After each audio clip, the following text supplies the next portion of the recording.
Yes, first off, congratulate Coach Sumrall and his team on a conference championship.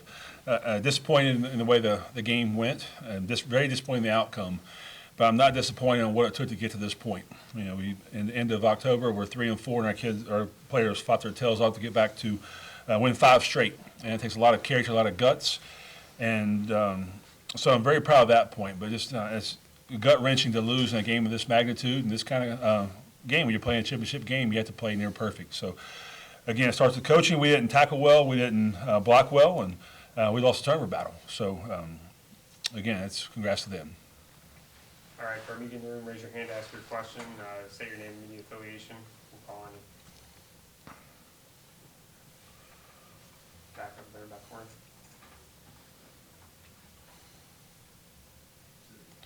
We'll get a mic back there. Bring that one back there for now. Stay down for now.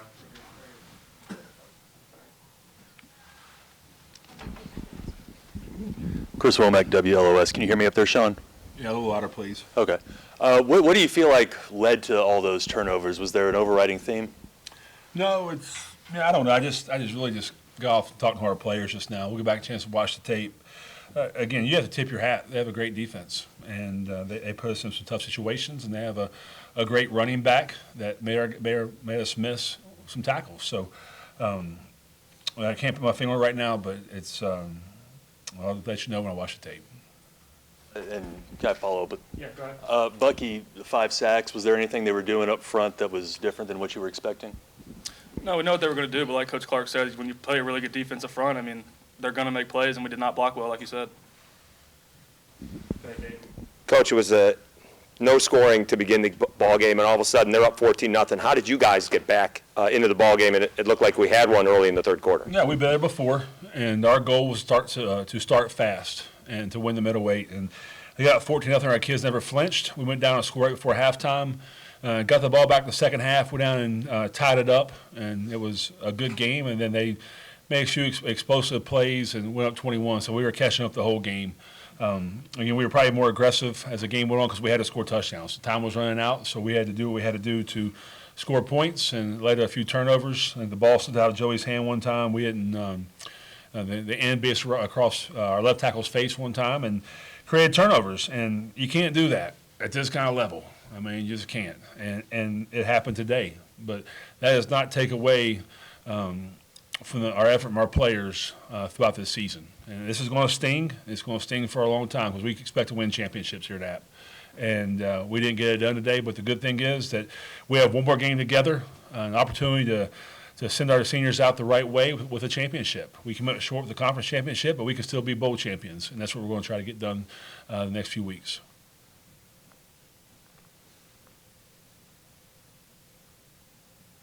Go ahead, Brett. Go ahead, Brett. For Bucky and Nick, just like Coach said, there's another game left on the schedule. How do you move forward from this and kind of proceed the right way to finish the way you want to finish? Yeah, I got you. Well, we all taught to finish strong as a program. You know, we pride ourselves on the grit and keep on digging. So we just got to move on to the next one, reset, and finish strong.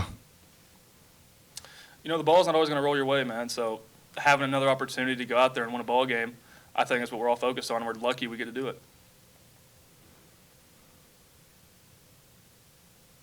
Any final questions?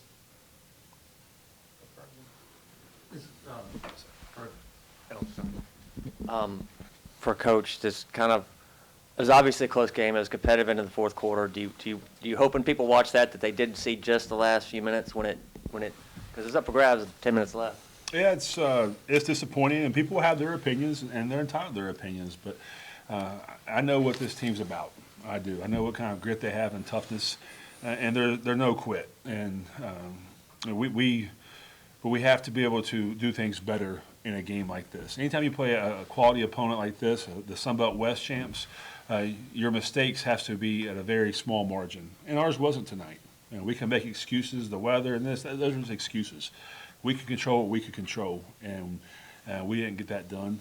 And we'll get back again. We have a rule; it's a 24-hour rule. We're going to get back tonight, and then we'll meet again tomorrow and get ready for recruiting, and get ready for a bowl game, and make sure we send these seniors out the right way. They deserve that. And us as a program, we deserve to win a bowl game, and that would be our full focus as this bowl season goes on. Yeah, I'm on the back, Coach. For Nick and Bucky, Coach alluded to it in his opening statement. Just being here was quite the accomplishment, and you had to be really special in the back half of the season. Even in this moment, how do you feel about being able to even make it to this point? Yeah, it's a great opportunity to be here, but obviously our goal is to win the game. So being here was great, but we wanted to win. I agree with Bucky. Okay, go ahead, Noah. This is for Nick and Bucky, guys. You get back to a championship game. What did it mean to put on that App State jersey and play for a championship today?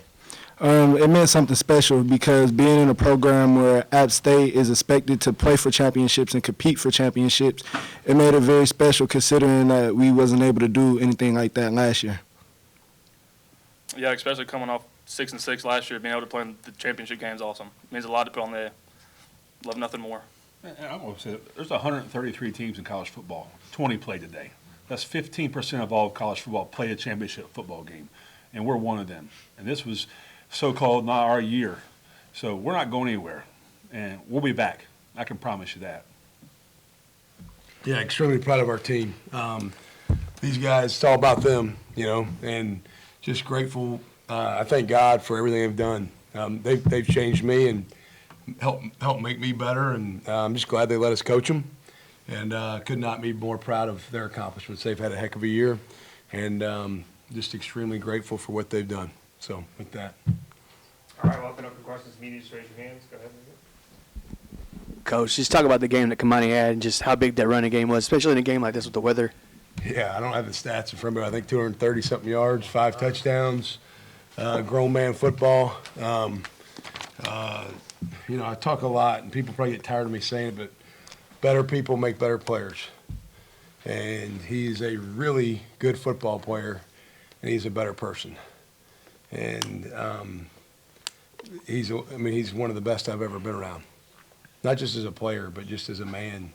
He's high character, he's tough, he's disciplined, he works his tail off. All the positive things that he gets, he works for, I can promise you. And he's been a fantastic teammate. So just so proud of what he did. He really controlled the game, and there's a couple of his runs that weren't even blocked very good, and he just kind of created because he's a dude. Hey, John, it kind of felt like y'all maybe started leaning on him a little bit there in the second quarter. I know it sounds kind of early in the game, but, the running game really picked up there with the 2 touchdown runs there from Kamani. Did you sort of see that, or what did you see there? Yeah, I felt like in our time here, we've worn some people down and gotten the run game going. The run game got going a little faster today, and there were some things we did well up front, but a lot of it has to do with 28, But I think the thing got started a little earlier, and it was fun to see him hit some of those big runs. And but it did happen earlier than maybe it has at times in the past in regards to the timing of the game. John, along the lines on the running game, they had cut it to 21-17. Then y'all had a 10-play drive that was all runs. Yeah. Damon Taylor got it going, and then Kamani finished it off. Yeah. Seemed like to me that kind of gave y'all back the command of the game. Yeah, we got the punt. We had an opportunity to get the ball back, didn't get it back. They got it. Big time stand by our defense to hold them to a field goal there. That could have been a game-changing sequence if we had not bowed our neck, and our defense rose to the occasion. And then for the offense to kind of respond the way they did, just showed that we were about to take control of the game. You could feel it. Kamani, for you, I know you've had a lot of big games this season. Single game rushing record. Obviously, you broke the career record for Troy. Just kind of talk about where this game ranks for you so far in your Troy career. It's up there. I could throw out last year's championship game. It's just I've been blessed. All glory goes to God, my family, my teammates, my coaches. I'm just blessed to be in this position. I guess for really any of you guys, I guess a storyline coming into the weekend. I know, Coach, you said that maybe you guys had looked past the Hail Mary last season, but now kind of being past this game, beating them. How validating is it to be sitting here having gotten that win after how last season went? Yeah, I'll let them speak more on this than myself, but this game had nothing to do with last year's game, and I'm really impressed with the character of our team in regards to the response to maybe last year's game. I think I think we're 21-2 or 22-2. Adam knows the numbers. He always tells them to me, but we've won a lot of games since last year's game. And we didn't, I think in that moment, two of these guys were in the locker room at the time. Don wasn't with us yet, but in that locker room, we really talked about that moment would not define us, but that response to that moment would. Well, these guys have responded pretty good. I would say, throughout the week, I feel like throughout the media, I feel like they made it about that. But, in our meetings and with Coach Sumrall talking, we didn't talk about, how it ended at all. We knew it was going to be a physical battle, and it was that. And I feel like we answered the bell today. Monty, this one's for you. 5 rushing touchdowns tonight was the most ever by an FBS running back in a championship game. First of all, what'd you eat for breakfast? And second of all, what was working for you out there tonight? I would probably say just the runs we had this week. People always ask, my coaches ask, what runs do I like? And I say the ones that the offensive line likes. And I feel like that works. And the breakfast, I had the same thing I always eat. Which was what? Some eggs and some toast. That's about it. Del, this one, just a quick follow-up for you. Obviously, last year's defense looked a ton different from this year's defense. This one had a new identity. You were one of the leaders this year. Just speak to that and how proud you are of this unit after losing as many stars that you guys did on defense last year. I'm just happy that we showed that our defense can remain dominant after losing so many key players. I talked in the spring, in the fall. I was talking in the fall about how we had a plan to show that we weren't going to be one-hit wonders. And being in this moment now, having the ability to come out here and be strong and resilient and show the country that we're still the Troy defense that they know. It just fills me up with pride. I'm happy I was a part of a great group of guys and a great group of leaders to have our mark. Because after you follow up with guys like KJ Robertson, Carlton Marshall, and Craig Slocum, guys of that sort, such powerful leaders, and now it's upon you. You definitely want to leave your mark, and I'm proud I was able to do that with my teammates. One up top and then Any of you can choose to answer this one. I know you guys probably saw the clip on game day where everybody picked App State except obviously the guest picker. Being able to prove all those analysts or experts wrong, just kind of talk about what that's like, and especially in the way you guys did it. I appreciate it personally. I appreciate them picking App State and just giving us more of an edge of why we need to go out here and play hard. At the end of the day, we knew it was going to be upon us to play to our standard.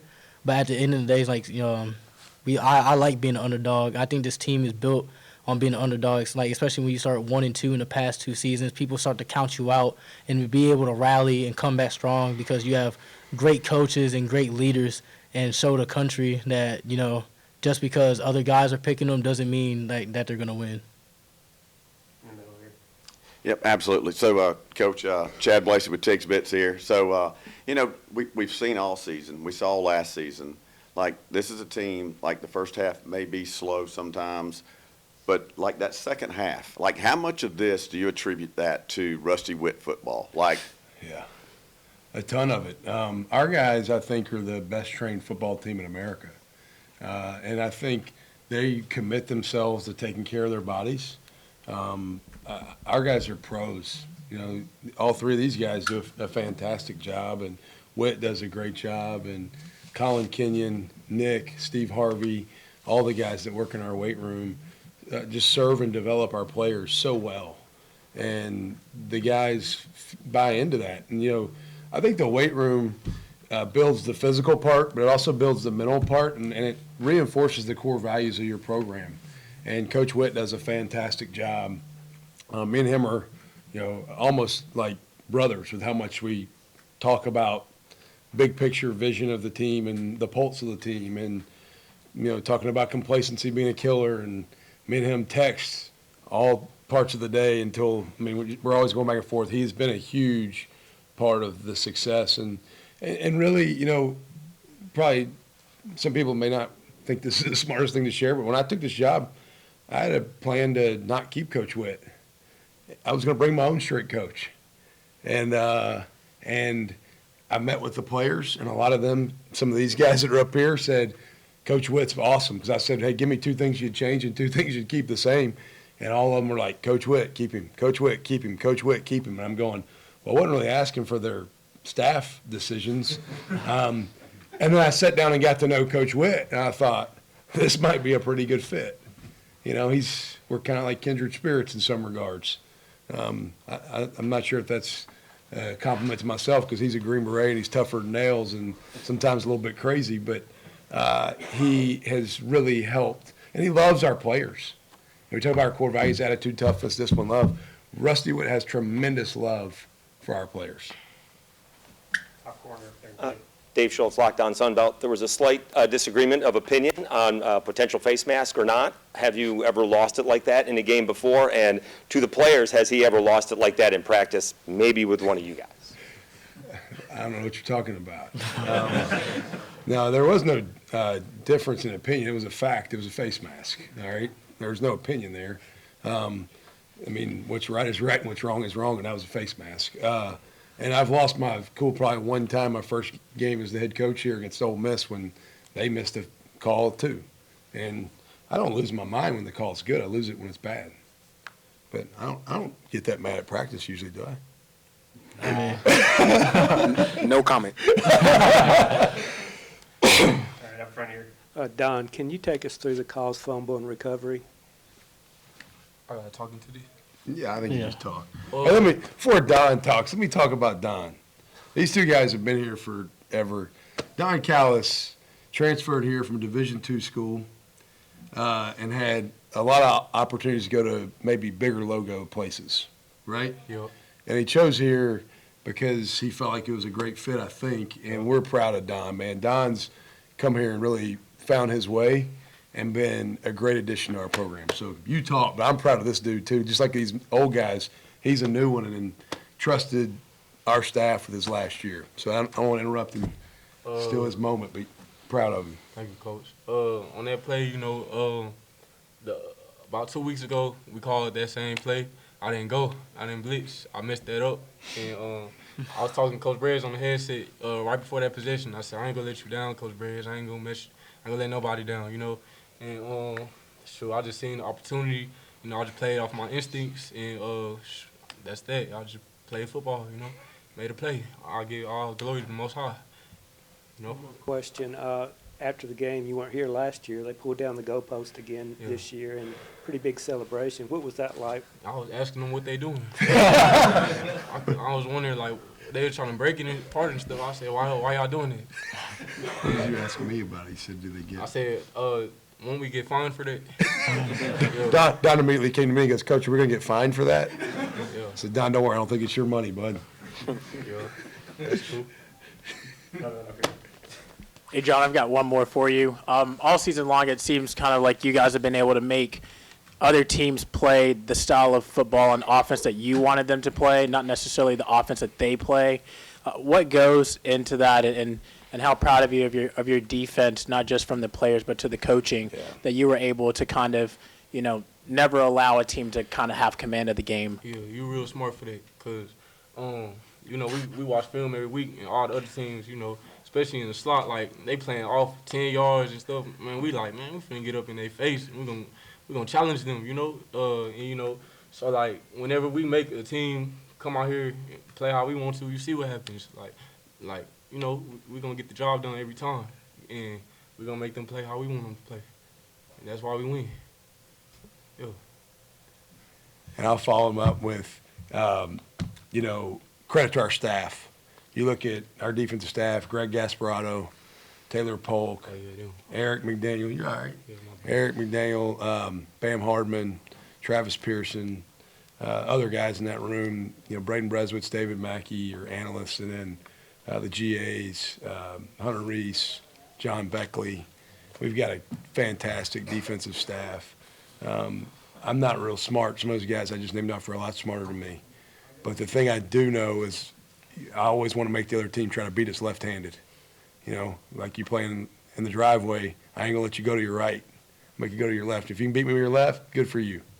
And I think our guys do a nice job of implementing what the staff gives them and understanding how to execute, making their team try to play left-handed a little bit. And so, you know, App, tremendous running team and has been for a long time. I mean, they just run the ball down people's throats. And then they've hit a ton of shots in the pass game. And really till late, we didn't give up many of those.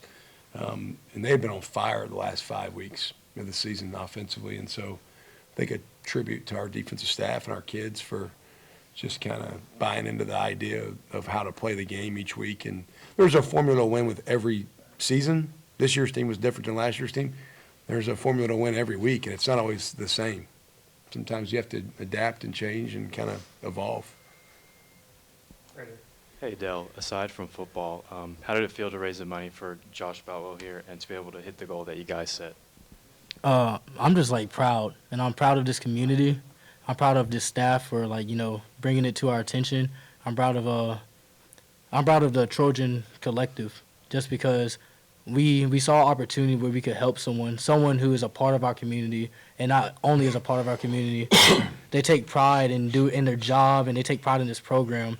And one thing I've definitely learned over this past season is that Troy is a special place. It's very family oriented, and it's changed me for the better, and it's like made me want to be more of a family man. And I appreciate and I'm so thankful for this community for coming together and not even hesitating to help Mr. Boutwell in his journey, because the little things matter, and that's something Coach always preaches. And I'm a firm believer of it, that the little things matter. It doesn't matter how much you have or how much you gave. And like, it doesn't matter. It's just the little things. And I'm so thankful, and I'm proud of this community. I'm blessed to be a part of it. It's not about me in the slightest way, and I'm happy that we were able to reach 100% and then more. So thank y'all. Coach, this one is for you. You probably haven't seen yet, but Tulane lost earlier in the day. A lot of people have said SMU and Liberty should be considered for that New Year's Six bowl spot. Why should you guys, when the committee looks at it tomorrow night, the champion of the best Group of Five conference in the country, be in consideration? Yeah, I mean, you look at our league. We got 12 of 14 teams in our league bowl eligible, right? I don't know what those other conferences have or don't have, but I know that you look at our league top to bottom, I don't think there's a Group of Five league like our league. I mean, we've been challenged and tested every week, and to win in this league is hard. I mean, I've coached in the SEC. This is like coaching in the SEC Group of Five. It's what it's like. I mean, you better be ready to strap it up and play every week. I mean, Louisiana Monroe took this App State team to the wire, and they gave us a handful at times. And there's Southern Miss gave this App State team a handful. There is no week off in this league. And the coaching is elite. The players, the talent is elite. The administrations support football the right way. I think those other programs are great programs. I don't know that anybody's run the gauntlet. I bet you if you look at the strength of schedule, I'm going to guess our strength of schedule is probably pretty far up there in regards to Group of Five teams. I don't have all that information in front of me, but these guys, they're going to do great. We're going to do great as a team. We're going to have a great experience wherever the football playoff committee, bowl people want to put us, and we're going to go prepare and be the best we can for that game. But these guys have earned every opportunity, and I think they deserve a great shot at a good opponent, and we'll make the most. This group's going to make the most of it. I know we are.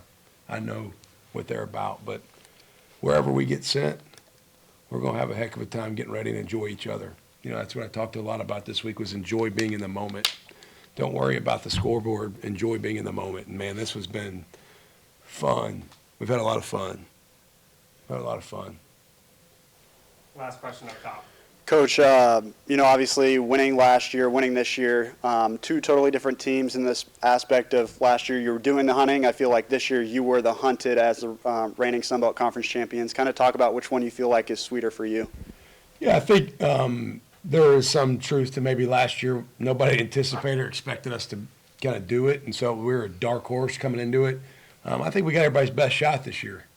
And I don't think there was anybody that was kind of like, I hope they, or I wonder how Troy's going to play. We got everybody's full attention. You know, I mean, I know we got everybody's best shot. You could tell by going into it how people were talking about games, and everybody knew who we were, and they were gunning for us. And the good news is people can choose to hunt you, but you also get to make the decision to hunt them back. You know, I don't have to stand there and have a target on you. We can put a target on them too. And we won't ever be the hunted here. We will always be the hunter.